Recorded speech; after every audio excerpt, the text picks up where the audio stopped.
Hello everyone, three স্টোরির আরও একটা নতুন গল্পে আপনাদের প্রত্যেককে স্বাগত জানাই। পুরুলিয়া পর্বের আজ কিন্তু তৃতীয় পাঠ। আজ আপনাদেরকে দেখাবো পুরুলিয়ার বিখ্যাত মুখোশ গ্রাম বা চরিদা গ্রাম। আমরা যে যাযাহাতুতে ছিলাম সেখান থেকে এই চরিদা গ্রামের দূরত্ব প্রায় 16 কিলোমিটার মতো এবং গাড়িতে সময় লাগার কথা 40 মিনিট। সেই রকমই আমরা দোলের দিন দুপুরবেলা খাওয়া দাওয়া করে রেডি হয়ে নিয়ে 3টে নাগাদ বেরিয়ে পড়েছিলাম এই চরিদা গ্রামের উদ্দেশ্যে। এই চরিদা পুরুলিয়ার অযোধ্যা পাহাড়ের ছায়ায় অবস্থিত একটা গ্রাম। মুখোশ গ্রাম নামেই এটা বেশি পরিচিত। এখানে পুরুলিয়ার ছৌ মুখোশ প্রস্তুতকারকরা বাস করেন। গ্রামের প্রায় কয়েকশো পরিবার মুখোশ তৈরির এই শিল্পের সাথে জড়িত এবং প্রজন্মের পর প্রজন্ম ধরে তারা কিন্তু এই কাজ করে আসছেন। এই চরিদা গ্রামের রাস্তার দুপাশে শিল্পীদের কর্মশালা দেখা যায়, যেখানে কিন্তু তারা বসে সবসময় এই মুখোশ তৈরির কাজে ব্যস্ত। কর্মশালার বাইরের দেওয়ালে সুন্দরভাবে সজ্জিতভাবে বড় বড় মুখোশ কিন্তু এরা প্রদর্শন করে রাখেন। একটি রাক্ষস মুখোশের রাগী দৃষ্টি কিন্তু দর্শনার্থীদের বা আমার আপনার মতো পর্যটকদের আকর্ষণ করবেই।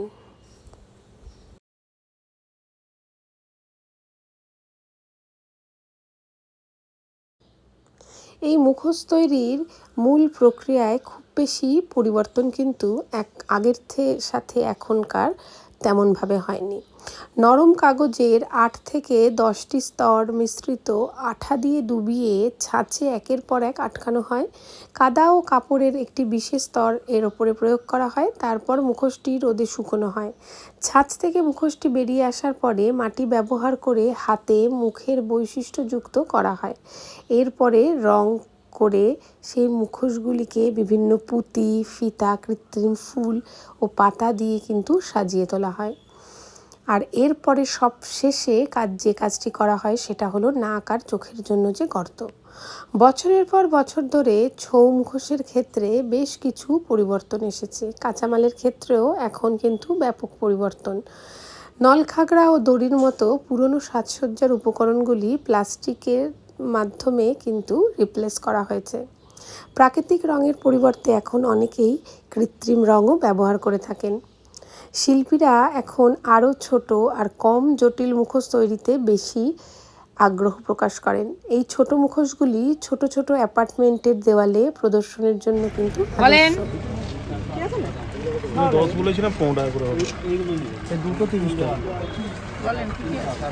এটা দেখলে ভালো লাগবে না দিতে।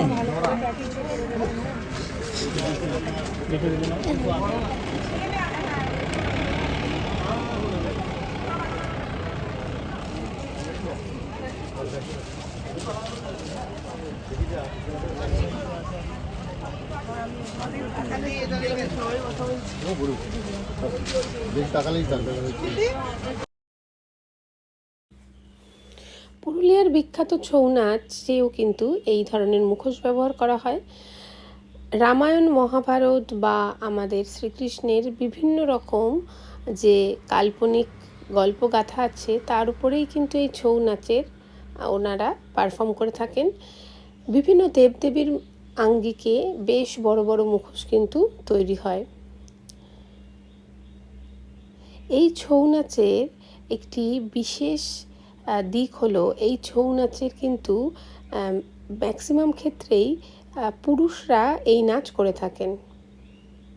তবে এখন বর্তমানে বেশ কিছু মহিলারাও এই নাচে যুক্ত, তবে মেনলি ছৌ নাচ কিন্তু পুরুষদের দ্বারাই পারফর্ম করা হয়ে থাকে। পুরুষরা বিভিন্ন রকম স্ত্রী এবং বিভিন্ন পুরুষের যে ক্যারেক্টার রয়েছে সেই সমস্ত কিছুই সাজসজ্জা কিন্তু পুরুষরাই করে থাকেন এবং এই পুরুষরাই এই ধরনের সাজসজ্জা করে এই মুখোশ পরে ছৌ নাচ পারফর্ম করে থাকেন।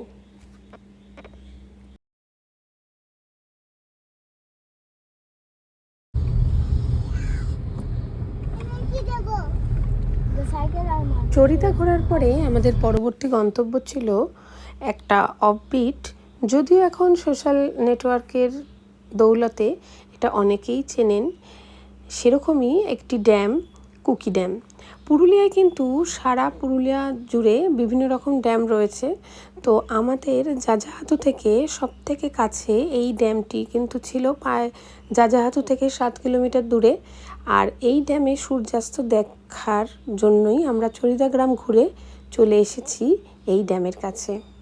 রূপাই নদীর ওপরে অবস্থিত যে ড্যামটি সেটাই কিন্তু কুকি ড্যাম, এবং এই ড্যামেও সূর্যাস্ত কিন্তু অপূর্ব। সেই সূর্যাস্ত দেখব বলেই আমরা চরিদা ঘুরে চলে এলাম এর কাছে।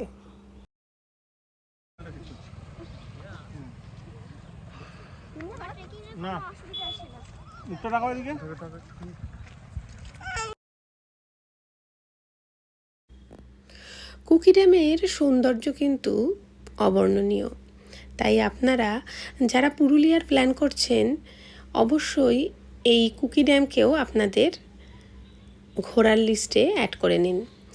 এরপর কুকি ড্যামে সূর্যাস্ত দেখার পরে আমরা কিন্তু ফিরলাম আমাদের বনপাহাড়ি ইকোস্টেতে। পথের শোভা এত সুন্দর যে পূর্ণিমার আলো আর অন্ধকার মিলেমিশে সে এক মায়াবী জগৎ তৈরি করেছিল। আজ বনপাহাড়ি ইকোস্টেতে আমাদের জন্য এক বিশেষ অনুষ্ঠানের আয়োজন করা হয়েছে। কি সেই অনুষ্ঠান সেটাও এই ভিডিওতে থাকছে আপনাদের জন্য। চলে এসেছি আমাদের বনপাহাড়ি ইকোস্টেতে। রাতে বনপাহাড়ি ইকোস্টেও কিন্তু বেশ সুন্দর লাগছিল, তাই দিনের বেলা যেমন বনপাহাড়ি ইকোস্টের একটা ছোট্ট ভিডিও আপনাদের জন্য রেখেছিলাম, তাই রাতেরও একটা ছোট্ট ভিডিও আপনাদের জন্য কিন্তু আমি রেখে দিলাম।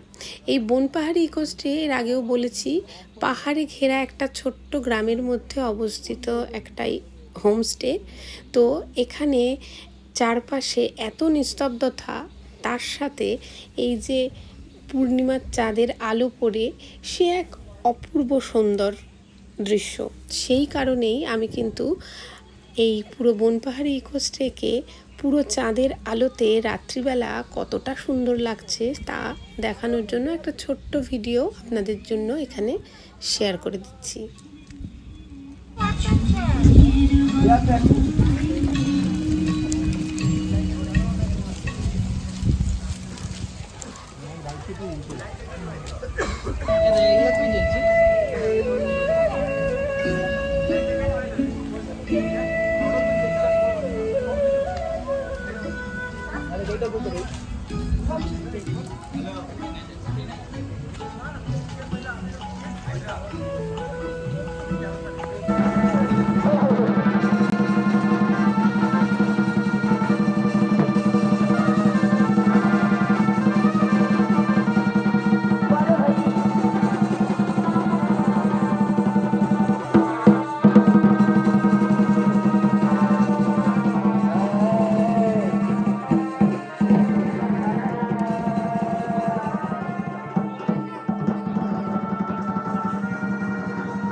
সেদিন বনপাহাড়ি ইকোস্টেতে আমাদের জন্য এই ছৌ নাচের কিন্তু আয়োজন করা হয়েছিল।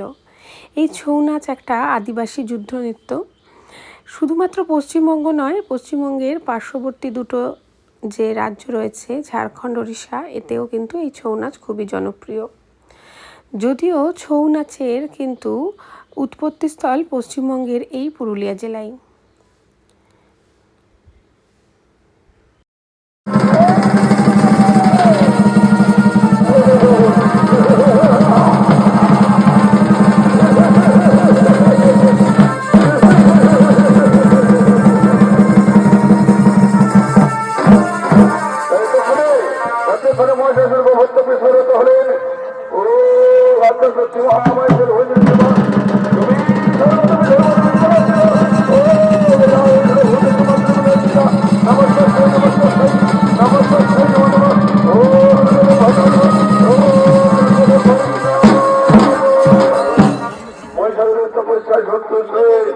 মাতা দুর্গা আগমন করেছে।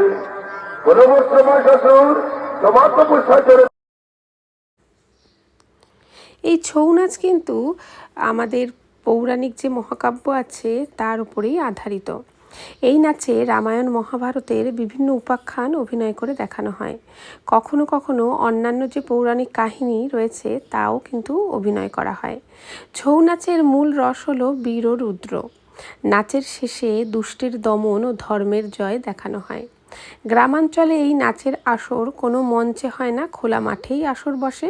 সেরকমই এই বনপাহাড়ি ইকোস্টের বাইরেই গ্রামের একটা ছোট্ট মাঠ রয়েছিল, যেখানে কিন্তু সেই দিন সন্ধ্যায় আয়োজন করা হয়েছিল এই ছৌ নাচের।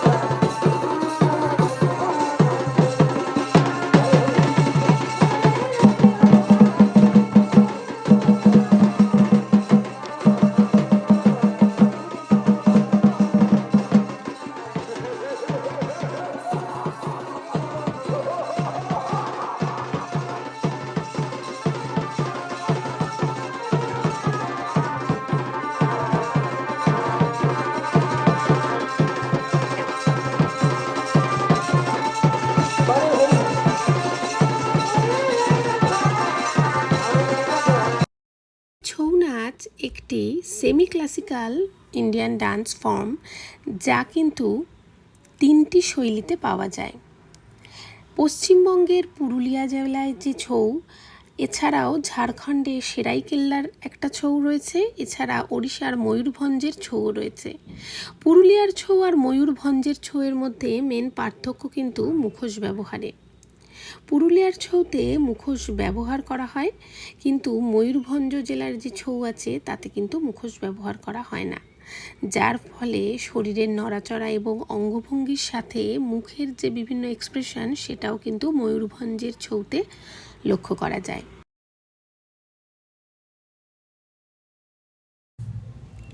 এই ছৌ নাচের মধ্যে রয়েছে মার্শাল আর্ট ও অ্যাক্রোব্যাটিক্স। সাধারণত একটি পুরুষের দল বসন্তকালে আঞ্চলিকভাবে বিভিন্ন জায়গায় এই ছৌ নাচ পারফর্ম করে থাকেন।